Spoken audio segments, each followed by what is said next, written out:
Hello everybody, this is Carla, and this time I'm doing a review for the third Rebuild of Evangelion movie, also known as Evangelion 3.0 You Cannot Advance.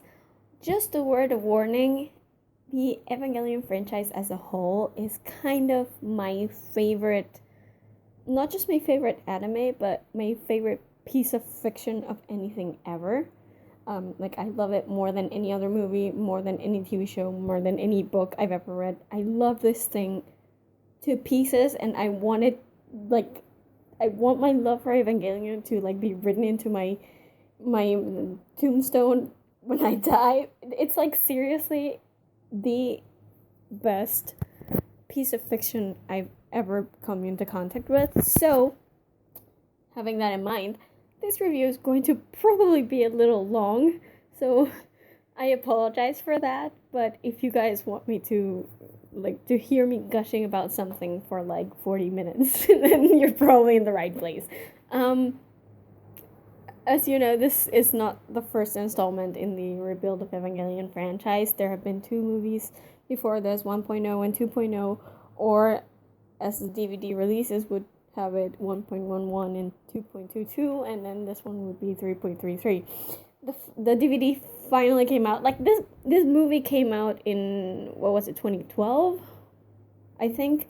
And because of different problems with the Funimation release, the DVD did not come out until early February this year, and I just got it this week because I live in freaking Narnia and stuff like this takes forever to get to me. But I just got it this week, so I watched the movie yesterday, and it's just so great to watch this movie again. I had already watched it, obviously, it's been online for a long time, but it's because I cannot wait 4 years. Come on, let's face it, I can't wait 4 years, but it's been online for a long time, so I've watched it a zillion times already, but I watched it yesterday in the DVD, and I thought it was really interesting because Funimation has, I only really watched it in Japanese. I think I've only watched it in English, once, but it's very interesting because Funimation has, when I was watching the original in Japanese, they have two sets of subtitles, which is, the theatrical release subtitle, and then the DVD subtitles, which are actually quite different. I don't know, I think I prefer the theatrical release better, but I figure if it took them 4 years to get the DVD one right, then it's probably because it's more, I don't know, true to what Khara wanted than the theatrical one. I don't know.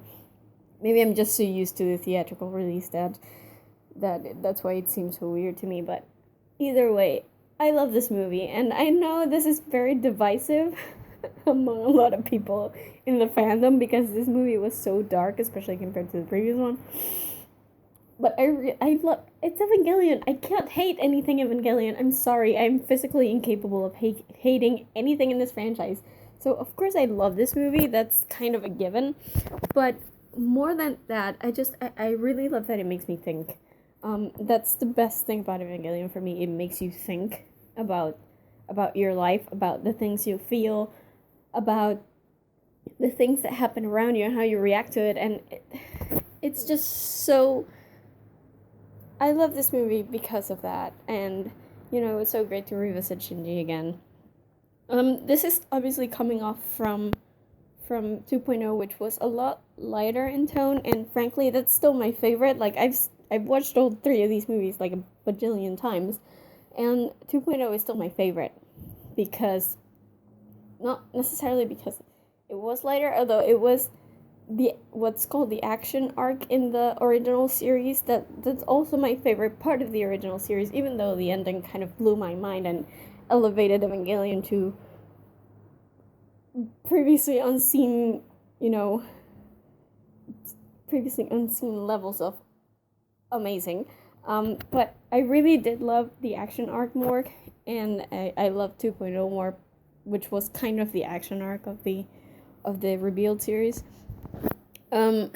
Mostly because I love the characters, especially the kids. I'm one of those people that every time there's a group of kids or teenagers in any like fictional world ever. Every time there's a group of teenagers, I get really attached to them, and I just want them to like be happy and get the chance to be kids, and they become my babies. Like, that's commonplace in me. I know I say that all the time, but they really do become my babies. And the Evangelion ones, it being like my top fictional world of all time, the Evangelion ones are really close to my heart. Like, even after the original series came out, I've been reading fan fiction about these characters, writing fan fiction about these characters, looking at art about these characters, like, over and over and over since, like, 1996? Was it that the original came out? So I've been living with these kids for forever, you know? And after 2.0, I really loved 2.0 because it really focused on the kids being kids, which I thought was really great. And just the chance at seeing them have a happy childhood for once, even knowing that the other shoe was going to drop soon. So 2.0 is my favorite part of it, but this is Evangelion, you know, and I know a lot of people don't like 2.0 because of that, precisely because Evangelion is supposed to be darker, but you know it's going to be darker, right? So this was just the second movie, so you know that sometime in the third or fourth movie, something cataclysmic was going to occur that was going to leave humanity decimated and probably all the protagonists so messed up that there's no going back from that. Because this is Evangelion, you know, even though Anno, the director, is, you know, in a better mental place right now, and he has money, and he's married, and, you know, he's happy and respected in his profession, that doesn't mean that he's lost sight of what made Evangelion what it is. He knows that, you know, and it's not like he was going to give us a story that's all puppies and rainbows. So, you know, half of this fandom doesn't like 2.0 because it was too light, and then the other half doesn't like 3.0 because it's too dark, and you can never satisfy a lot of people, but for me, I like all of them. You know, I love all these movies, and even though 2.0 is my favorite, I still love 3.0. And that's the thing with Evangelion, you have to be mentally prepared to enter this world, okay? Even though this is my favorite fictional, you know, creation of all time, I never recommend Evangelion to anyone, because I know you have to be a very specific person, in a type of person in a very specific frame of mind in order to be able to really get what Evangelion is trying to tell you. And if I tell someone and they're, you know, in a low place in their life, or they're not stable mentally at that point, or they've just gone off a bad relationship and just are seeing everything through really dark colored glasses, I would never tell them to watch Evangelion, just because I know that, you know, this is a franchise that by the end sort of makes you want to, like, walk outside and kill yourself because it's really dark. So, and the thing with Evangelion is that even beneath all that darkness, there's a hope. But not many people can see that hope. It takes a special kind of fan. So I never recommend Evangelion to anyone, even though for me it's like at the top of the list of anything fictional ever. I don't recommend it to people because I know it takes a special kind of people to really get it. And I would prefer for people to actually find it themselves rather than actually tell them just to watch it, because most of the time they won't get it, you know? So you have to be prepared. You have to be in a certain frame of mind to watch these movies, and even though 2.0 was lighter, we all knew the other shoe was going to drop at some point, and that was 3.0. 3.0 was a complete departure from 2.0 in the sense that it was so dark, so depressing, and even though there was a little bit of hope in there, thrown in there at times, you get to see Shinji hit rock bottom, and not just like end of Evangelion rock bottom, but like actual rock bottom. So it's one of those things where you have to be mentally prepared. Like, even for me, even though 2.0 was lighter, at the end, like the very ending of it, you could see that things were starting to get messed up, and you could see that even though Shinji was like doing something great by actually growing a spine and actually being, you know, able to like stand up to his father and tell him, you know what, no, I'm gonna save Rei no matter what you want. even though Shinji seemed to be getting better and seemed to be getting more heroic at the end of 2.0, you could see that it wasn't going to take him any good places, right? The thing with 3.0 is that of all the scenarios that we had actually pictured coming after that decision he made in 2.0, 3.0 is kind of the most extreme one, and I don't think anybody actually knew how bad things would have been. I don't know that we actually... I mean, the thing with 3.0 is that there was so much time between the two movies that everything that was in the trailer originally was kind of scrapped out. And they made a whole new movie, so nothing that was in the trailer was actually in the movie. And no one really expected the time skip. I know that a lot of fans out there don't like the idea of a time skip just because it leads to a lot of questionable decisions, like, you know, this whole curse of the Eva thing where anybody who's put inside an Eva doesn't age. A lot of people think that was an asshole for serious, and I don't know, I like it, honestly, because one thinks a lot about what development means versus life experience. And if you had told me that Asuka and Mary had gotten stuck at 40 and then never physically grown after that, I would say fine, they're 10 years older, sure. They have 10 years more experience, and that means that literally they're 10 years older than Shinji now. The thing about stopping your growth at 14, though, is that you're still a teenager, your body's still developing. A lot of stuff that has to happen after 14, you don't get to. So it's not just the idea that you have more life experience. So yeah, they are 10 years older mentally, technically speaking, but they still process information like teenagers. So I think it's interesting, and it gives the writers a lot of room to have them act more adult in certain situations and yet still behave like teenagers in a lot of situations as well. And it makes sense because their development was halted halfway through puberty, so to me it makes sense. I know a lot of people don't like it and a lot of people feel that it was pointless, but it makes sense, and it gives them 10 years to actually be developing these feelings of hatred for Shinji that a lot of people also didn't like.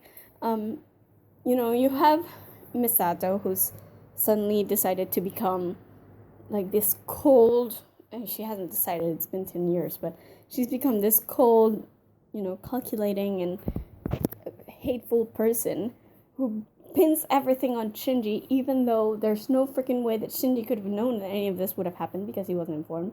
And even Misato didn't know. She was cheering for him until Ritsuko told her at the end of 2.0 that he was actually, beginning Doomsday. So a lot of people are upset that she's treating him this badly, but what I like about her character is that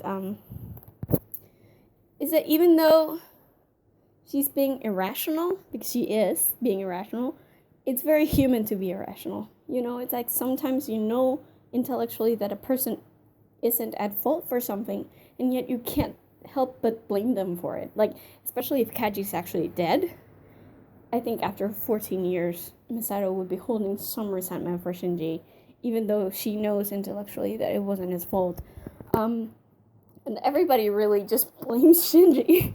It's so funny. Like, even Hyuga and Oba, they all blame Shinji. And I think it's something that's very natural, honestly. It might not be good, like I hope somebody calls them out on it, but it's very natural for people to actually do that, I believe.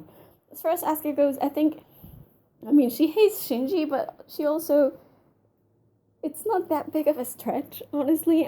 First off, it's not just that he caused the world to almost end, it's more that he caused the world to almost end in an attempt to save Rei, which, let's face it, it would hurt Asuka a little bit more, And honestly, even though she technically hates him, I thought she was the only one out of them who was treating Shinji more like a person than piece of furniture, like something unimportant. She was the one who was actually talking to him the most. Like, they don't actually tell him anything in this movie, and that's a lot of the crux of the problem that creates a lot of the drama. But I think out of all the people that were around him, she's the one who at least attempts to get him to pay attention, which most of the time he doesn't. As for the other characters, I mean, I love Mari. I know a lot of people complain about Mari because she wasn't in the original, and we don't really know anything about her other than she freaking loves Evas, and she's kind of insane when she gets inside of an Eva. I love Mari. I have no problem with not knowing anything about her. I mean, do I want to? Just because I have that fetish pull to just know everything about every character? Sure. I'm OCD when it comes to that kind of stuff. So I really want to know something about her, but I don't mind that they're not telling us. She's kind of like the Boba Fett of the Evangelion franchise for me. She's there, she's awesome, and I don't need to know anything more about her because maybe it will ruin her. It's like Boba Fett, you take off his mask and show us his past and how he became who he is, you're killing the character, The mystery is what makes him great and what makes him awesome. So it's the same for me with Mari, and I love to see that even after 14 years have passed and everybody else has been gotten really bitter and stuff. I love that she hasn't changed. I love that she's still insane. And I love those little moments. It always makes me laugh, like those little funny moments they give her, even when stuff is going down and things are getting dramatic. She's there to say something funny or do something funny. Like there's one point where she and Asuka kind of fall into this hole in the ground or whatever, and Asuka pulls out in their Evas, by the way. Asuka's Eva 2 pulls up, really struggling to get up to the edge of a canyon, and then Mary's the head of Mari's Eva just kind of pops up Whip! And I laugh every time. I mean, I've watched this movie 20 times already. I'm not even kidding here. I must have watched this movie 20 times since it came out in 2012, and every time I laugh about that moment, it makes me laugh. She's so cute. I loved her nicknames. Okay, I love that she still calls Shinji Puppy. I love that she calls Asuka Princess. Okay, I love that. I'm going to be calling her Princess since, all the time now, because it's such a perfect nickname to her. And since 2.0, I've been wanting, one of my greatest things to come out of 2.0 was that I just really wanted Asuka and Mari to be BFFs and have sleepovers and talk about boys and how much better girls are and how cool Evas are and just bond.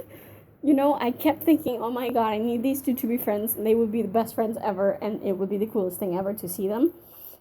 It totally happened as far as I'm concerned. If there's something I got from 3.0 is that those two are best friends, and it's awesome. It's just the way Mari kept teasing Asuka about Shinji. She's totally a shipper on deck, which I ship Shinji and Asuka, so I don't mind at all. So I just find it so funny and so endearing that even in a story as dark as this one, you can get little glimpses of that. It was adorable. I want to know more about the Bridge Bunnies, all these new characters that popped up. The pink-haired girl that's always pouting. I want to know what her deal is, where she came from. The old dude who was friends with Kaji. I want to know everything about how he's friends with Kaji. Where did their friendship start and when? I want to know everything. And the pilot lady, she's so cool. Okay, she's so awesome. She seems so, chill, and I just want her to know everything about her. I think it's great. Ritsuko and Maya kind of got shafted into the background, but I never really cared about him, so I don't mind. Rei, I don't know what to think about Rei. For the most part, since she's not the Rei that we know and love, she's a clone. Another clone. Since it's not actually Rei, I didn't really care for her all that much. I did like the one moment when she's having an existential crisis and Asuka's Rei is what would Rei and Ami do? And Asuka's I don't care, what would you do? And that was the best moment she had all movie. So if we could get more of that, I wish we could have gotten more of that. But as far as it goes, I don't care.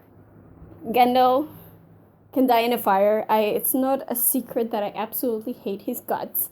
Every time he pops on screen, I scream at him at the screen. Really, it's very embarrassing. And I hate that dude, and I hate that everything that happened in this movie, he's still like, just according to plan. Okay, Light Yagami. I hate that everything. I mean, it wasn't his plan. It just happened to actually happen that way, and then he's just like improvising. And in the end, he says it's all according to plan just because he wants to seem like an evil genius of some kind. It's not your plan. You're just going along with it as it happens. So for Gendo, I will repeat my hope for him in every movie. I hope he dies in a fire. Or I hope he gets eaten by Unit 1 or something. I just hope he dies. I can't imagine him ending up the last movie still alive. Please don't. Fuyutsuki I liked too.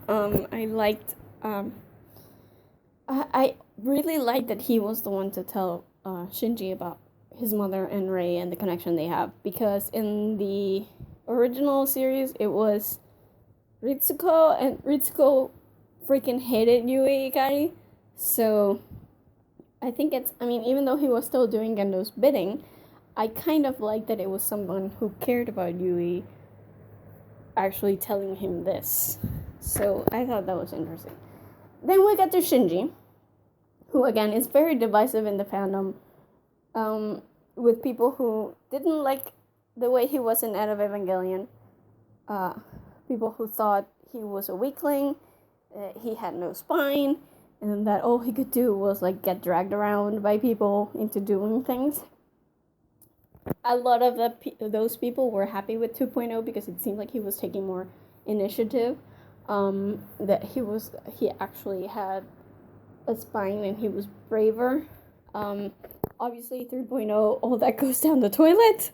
So a lot of people are sad that it's the same, butt monkey Shinji that we had in the series. I don't really care. I mean, do I want Shinji to be braver and to be a hero? Sure, I want him to be a hero. I want him to be happy in the end. I want him to be able to have a decent childhood and grow up to be a good person who's, productive to his country and to his friends and his family and the people who love him, few as they are right now.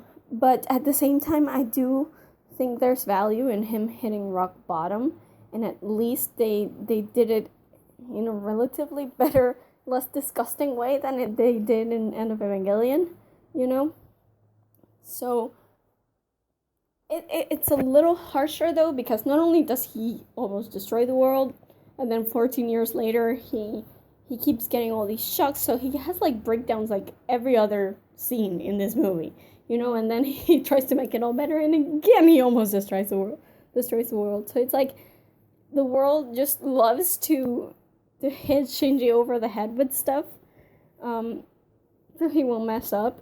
So in the end, in a sense, he's almost even deeper this time around than he was in End of Evangelion. Like, this is not rock bottom. This is like the magma beneath the rock bottom. Okay, he's like really, really, really freaking down. But I don't mind, because if this had been the last movie, then I would be like, yeah, okay, that's kind of not a great ending. Because we've already seen that in End of Evangelion, but we still have one movie to go, so I still have hope that, maybe Shinji will start his journey back up at least a little bit. I'm not saying he has to, like, be a superhero or anything, but it would be good if he can have a decent ending this time around. I don't mind weakling Shinji. I understand why he's the way he is, and I don't think I would be any better had any of that crap happen to me, okay? So I don't blame him. I just hope he can go up from here, and I have hope because we still have one movie to go, so it's not as dire as it was in End of Evangelion, not at this point.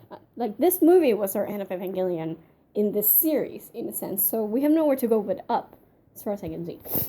What I really like about this movie, though, is Kaworu.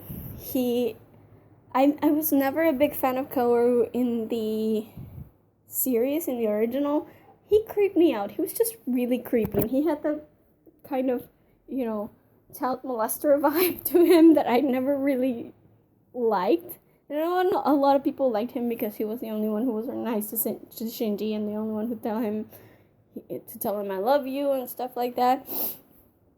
It's, for me, he and I just never gelled, So one of the things that this movie did, and that I totally was not expecting, is that it actually made me like Kaoru. I thought he was a lot more genuine this time around. It didn't feel like he had some kind of hidden agenda. Whenever he spoke to Shinji, it seemed like he genuinely just wanted to be friends with Shinji. And I thought that was great. He was kind of the only mostly genuinely good character. I mean, he still had his moments where he wasn't telling Shinji some stuff. But for the most part, he was the most helpful. He was the only one who really genuinely wanted Shinji to be happy, and he genuinely wanted the world to be a better place, for it to go back to what it was before. So I was surprised by how much I liked Kaoru in this movie. He can count me as a fan now. That's all I can say. And obviously the Shinji Kaoru shippers must be over the moon after this movie came out, because it basically made them canon, okay? If there was like romantic subtext between the two of them in the original series, now it's like full on text, okay? It became, I mean, that scene with the piano, it just, for the record, fans call it the gay piano scene, like that's the fandom nickname for that scene. It was that clear that it was really homoerotic. But the scene with the piano, like if you watch it, if you listen to what they're saying without actually watching what's happening on screen, it sounds like they're talking about having sex rather than playing the piano. Like, try it. I'm serious. Just try it. It's like they're talking about the piano, and then you have lines, like really good lines. Like, for example, there's a place where he says, "Oh, look, we're amazing together." Oh my god. And then later on it's like the only way to get really good at it is to do it over and over again until it's perfect. Really? Like, they're basically talking about having sex. And I know this goes totally over Shinji's head because he's dumb like that. But it's, for the fans, like, that entire sequence was just for the fans. I'm sure of it. Still though, even though I'm not a shipper of those two, I liked it because it felt very homoerotic, subtexty, but at the same time it didn't feel creepy like the one in the TV show did. Because in the TV show they only had one episode, This one, at least, it felt a bit more spaced out in a sense. Felt like it was more time than it was in the series, so that also helped. But I ended up really liking Kaoru. I was actually sad that he had to die all over again, but I really liked the way he died in this time around. Even though, you have Eva 13, which is funny because I watched this movie back in 2012, and then I think the next year, Pacific Rim came out, and I was just sitting there like, okay, this is a bad version of Eva 3.0. It really is, because there's so many coincidences, like the whole Eva 13 thing, having two pilots and having to synchronize. It felt so similar that I can't bring myself to like Pacific Rim just because it feels too much like Eva. I'm not saying it's necessarily a bad movie for those of you who like Pacific Rim. I'm sure for people who like that type of movies, it's good. Like Godzilla and, big monster movies, the kaiju movies, that's great. My only kaiju is Evangelion. That's the only one I really liked. So I can't bring myself to like Pacific Rim just because it's so much like 3.0. That said, speaking of kaiju, there's always something in Evangelion that will give me nightmares. And this movie's no exception. Like, once Eva 13 gets down to Central Dogma and pulls out the swords, first of all, let's talk about the two hands, because that's two arms. That's a pattern now, because the angel in 2.0 also, just grew hands all of a sudden, extra arms. And then they did it again in this one. And it's just freaky, man. Freaks me out. And then the thing starts screaming and glowing, and then the Lilith body kind of absorbs the angel, and then it starts becoming like this really ugly giant red fetus thing. And I'm getting chills just talking about this, okay? That movie was scary. Freaking scary.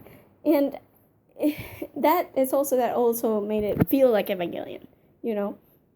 Because Evangelion is freaking creepy. Do not watch any of this at night. Seriously, it's creepy.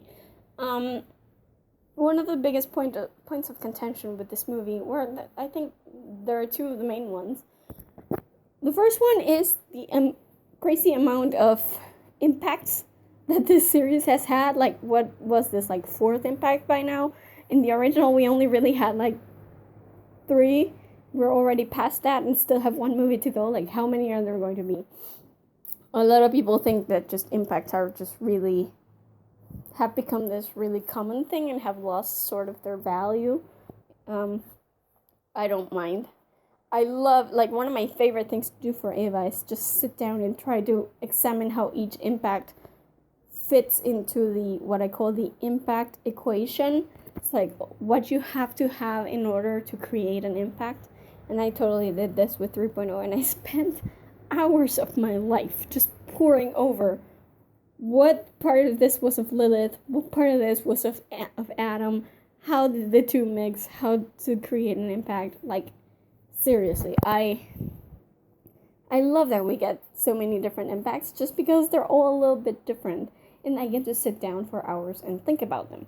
So I don't mind. I hope we get to see more of it in the next movie. Hopefully not initiated by Shinji, but you never know, because he has to go back to Unit 1 at some point.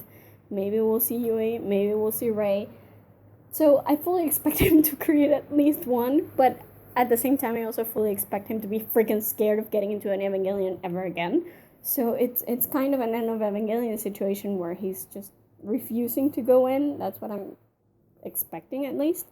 So we'll see how that's developed. The other thing that really polarizes people on this is just how the entire plot of the movie could have been prevented if somebody had just told Shinji what was happening. It's one of those things where, yeah, I mean, you could have solved the plot entirely if you just explained things to him instead of just, like, talking around it. But then you wouldn't have a movie. Like, that happens a lot of the time.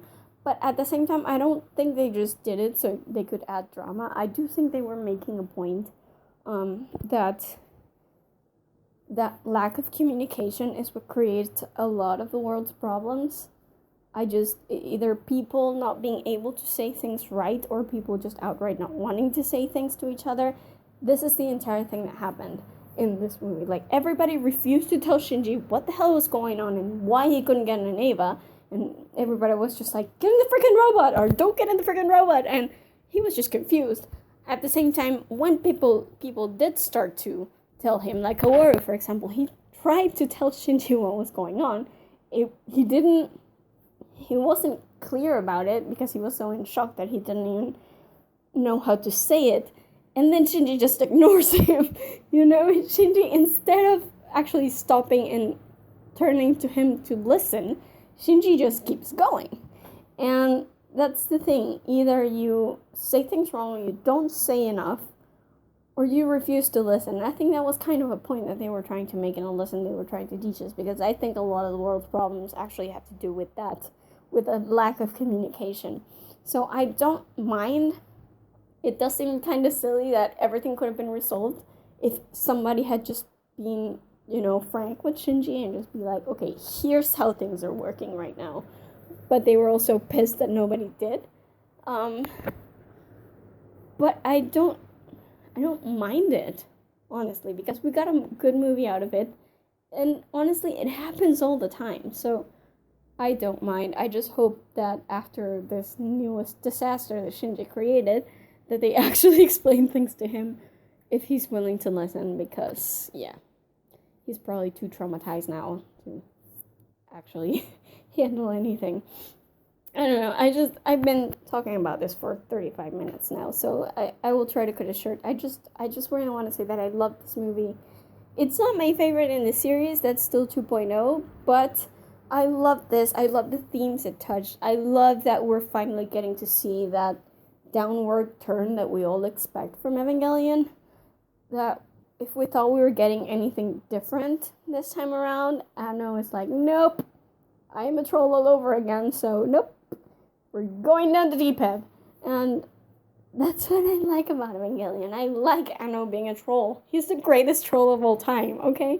So, I don't mind the darker turn at all. It's not a movie for everybody, okay? This is not Captain America. This is not the Avengers. This is a movie that is very specifically crafted to a certain type of people. But those certain type of people who do see it will probably be able to appreciate what Anno does in representing the human condition, the problems that humans have with interaction with each other, and just how one nice word might be able to give a person so much hope, and then the world kind of takes it away from them. That's for me, that's a great theme to touch upon. And even though this is now completely off the rails from the original series, because after halfway through 2.0 we kind of knew that things were going to be different now, and now they're very different after 3.0. It still feels like the universe that I know and love. I love these characters even though they're very different from who they were before. I think the changes are justified and well done, and I really love this series, and I really love 3.0.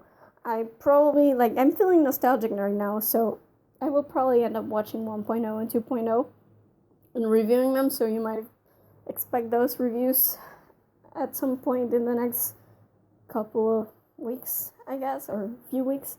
But it's a really great series, and I won't recommend it to anybody, but if you're just intrigued by what I'm saying, you might want to give it a try.